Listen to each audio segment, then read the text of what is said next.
Strategi investasi 5. Belajar tentang portofolio diversifikasi dan bubble. Hari ini, Anda akan belajar mengapa menginvestasikan di satu tempat berisiko tinggi strategi bubble, menggabungkan serangan dan pertahanan, mengapa Anda harus mengatur risiko berdasarkan pengalaman.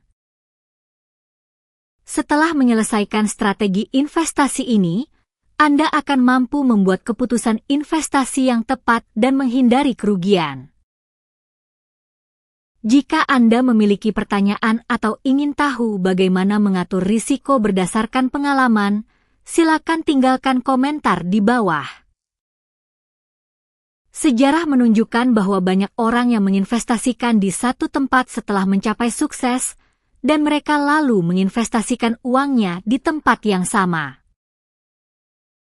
Namun, jika terjadi kecelakaan yang tidak diperkirakan, gagal, peraturan baru, kesalahan teknis, mereka mungkin kehilangan uangnya. Mengapa menginvestasikan di satu tempat berisiko tinggi? Mengapa menginvestasikan di satu tempat tidak selalu berhasil?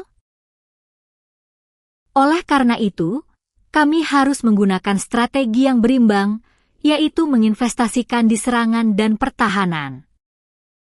Strategi bubble adalah strategi yang sederhana. Menggabungkan serangan dan pertahanan seperti menggabungkan dua sisi bubble. Secara spesifik, 70-80% dari total aset Anda harus berinvestasi di aset yang relatif stabil, seperti saham yang membayar dividen atau obligasi, sedangkan 20-30% sisanya dapat berinvestasi di aset yang lebih berisiko, seperti saham yang membayar dividen atau obligasi. Jika aset berisiko mengalami kerugian 50, Anda hanya kehilangan 15 dari total aset Anda.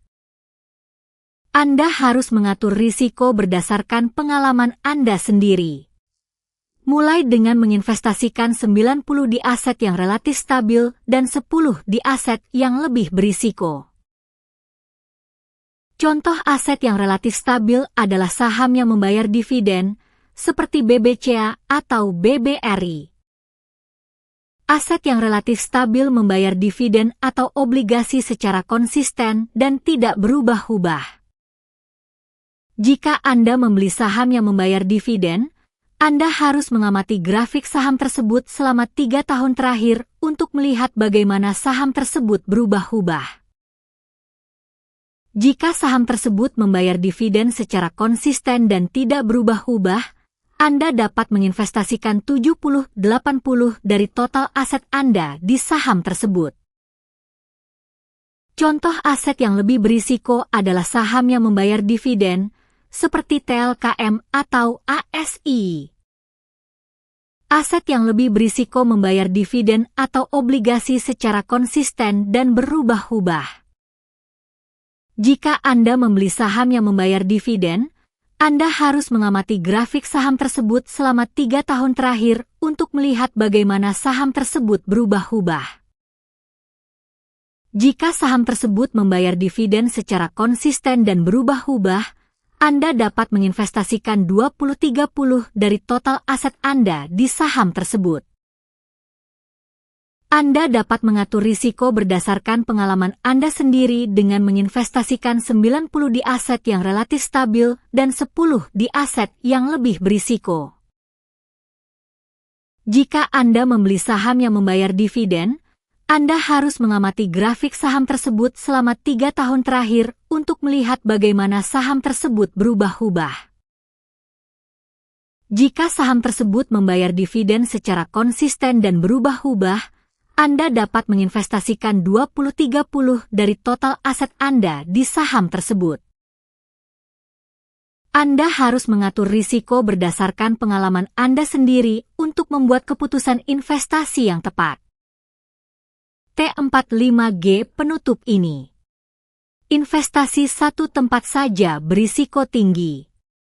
Strategi bubble, keamanan 70-80 agresif 20-30 untuk mendapatkan keamanan dan kesempatan secara bersamaan. Berdasarkan pengalaman, perluasan proporsi dapat dilakukan secara bertahap untuk pertumbuhan. 6G selanjutnya akan membahas arus kas dan musim.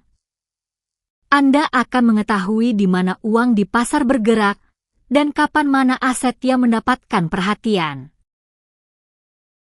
Anda dapat mengelola portofolio seperti mengelola musim. T4 ini adalah kuliah terakhir, jadi mari kita tutup bersama. Jika Anda merasa bahwa kuliah ini bermanfaat, silakan berlangganan dan tekan tombol suka. Jika Anda memiliki pertanyaan seperti, bagaimana saya harus memulai dengan perbandingan berapa? Silakan menulis di komentar, saya akan menjawabnya. Kuliah ini bertujuan sebagai edukasi, bukan untuk memberikan saran investasi. Semua keputusan investasi dan tanggung jawab ada di tangan Anda sendiri. Terima kasih telah mendengarkan T45G.